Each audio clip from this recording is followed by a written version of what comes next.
আসসালামু আলাইকুম সবাইকে। আশা করি সবাই বেশ ভালো আছেন। হন্ডুরাস ম্যাচের আগে আর্জেন্টাইন শিবিরে সবচেয়ে বড় দুঃসংবাদ ছিল ইনজুরির কারণে ডিফেন্ডার লিওনার্দো বালের্দির বিশ্বকাপের স্কোয়াড থেকে ছিটকে যাওয়া।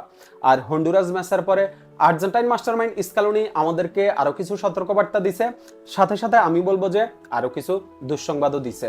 হন্ডুরাস ম্যাচের পরে প্রেস কনফারেন্সে স্কালোনি জানাইছে যে ইনজুরির কারণে শুধুমাত্র লিওনার্দো বালের্দি বিশ্বকাপের স্কোয়াড থেকে বাদ যাবে না, আরো কিছু ফুটবলার আছে যারা এই ইনজুরি ইস্যুতে বিশ্বকাপের স্কোয়াড থেকে বাদ পড়ার একটা সম্ভাবনা আছে। কোচিং স্টাফরা কিছু ফুটবলারের উপরে কড়া নজরদারি রাখতেছে, তাদের ফিটনেস নিয়ে পর্যবেক্ষণ করতেছে। শেষ সময় পর্যন্ত কোচিং স্টাফরা তাদের জন্য অপেক্ষা করবে। তবে শেষ সময়েও যদি এইসব ফুটবলার পুরোপুরি ফিট হইতে না পারে, যদি রিকভার করতে না পারে, তাহলে তাদেরকে বিশ্বকাপের স্কোয়াড থেকে বাদ দেওয়া হবে। এখন টিওয়াইসি স্পোর্টস তারা তিনজন ফুটবলারকে নিয়ে নিউজ করছে, যে তিনজন ফুটবলারকে নিয়ে বর্তমানে কোচিং স্টাফরা খুবই দুশ্চিন্তার মধ্যে আছে। এই তিনজনের মধ্যে একজন হচ্ছে মিডফিল্ডার লিয়ান্দ্রো ফেরাদেজ, আর দুইজন হচ্ছে রাইট ব্যাক নাহুয়েল মলিনা এবং গঞ্জালো মন্টিয়েল। বর্তমানে এই তিনজন ফুটবলারকে নিয়ে হচ্ছে কোচিং স্টাফরা খুবই দুশ্চিন্তার মধ্যে আছে। শেষ সময় পর্যন্ত হচ্ছে স্কালোনি এই ফুটবলারদের জন্য অপেক্ষা করবে। আইসল্যান্ড ম্যাচের পরে হচ্ছে এদের নিয়ে সিদ্ধান্ত নেওয়া হবে যে এরা কি বিশ্বকাপের স্কোয়াডে থাকবে নাকি এই যে ইনজুরির কারণে বিশ্বকাপের স্কোয়াড থেকে বাদ পড়বে।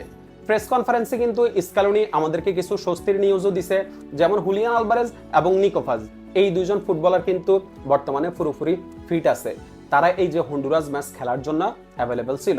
তবে শেষ সময়ে স্কালোনি এই দুজন ফুটবলারকে নিয়ে কোনো প্রকার রিস্ক নিতে চাই নাই, যার কারণে হচ্ছে তাদেরকে এই ম্যাচে মাঠে নামানো হয়নি।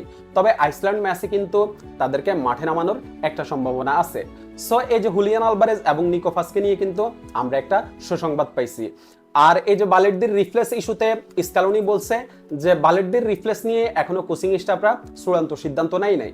তারা হচ্ছে আরো সময় নিবে, তারা আরো পর্যবেক্ষণ করবে, তারপরে হচ্ছে তারা একটা চূড়ান্ত সিদ্ধান্ত নিবে যে বালের্দির রিফ্লেক্স হিসাবে কাকে হচ্ছে বিশ্বকাপের স্কোয়াডে অন্তর্ভুক্ত করা যায়।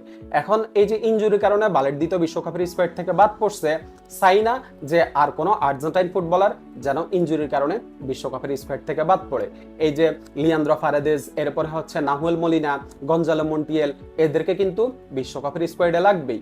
এই বিশ্বকাপে অন্তত এই ফুটবলারদেরকে লাগবেই। আর একটা বিষয় ক্লিয়ার বোঝা যাইতেছে, সেটা হচ্ছে স্কালোনি ইনজুরি ইস্যুতে বা হচ্ছে ফিটনেস ইস্যুতে কোনো প্রকার ছাড় দিতে চাচ্ছে না, কোনো প্রকার ছাড় দিতে নারাজ এই যে ইনজুরি ইস্যুতে এবং হচ্ছে এই যে ফিটনেস ইস্যুতে, যার কারণে হচ্ছে স্কালোনি এই যে ফুটবলারদের এত কড়া নজরদারির ভিতরে রাখছে, তাদেরকে নিয়ে এত পর্যবেক্ষণ করতেছে। এখন এই বিশ্বকাপের যে কন্ডিশনে আসলে বিশ্বকাপ হইতেছে, ওই কন্ডিশনে কিন্তু আপনার পুরো ফিট প্লেয়ারকে লাগবে। কারণ এখানে আপনি শুধু ট্যালেন্ট আর ট্যাকটিক্স দিয়ে বিশ্বকাপ জিততে পারবেন না। এখানে হচ্ছে যেসব ফুটবলারের ভিতরে আসলে এনার্জি আছে, স্পিড আছে, এই ফুটবলাররাই কিন্তু এই বিশ্বকাপে ভালো করবে। যার কারণে স্কালোনি কোনো আনফিট প্লেয়ারকে হচ্ছে তার স্কোয়াডে রাখতে চাচ্ছে না।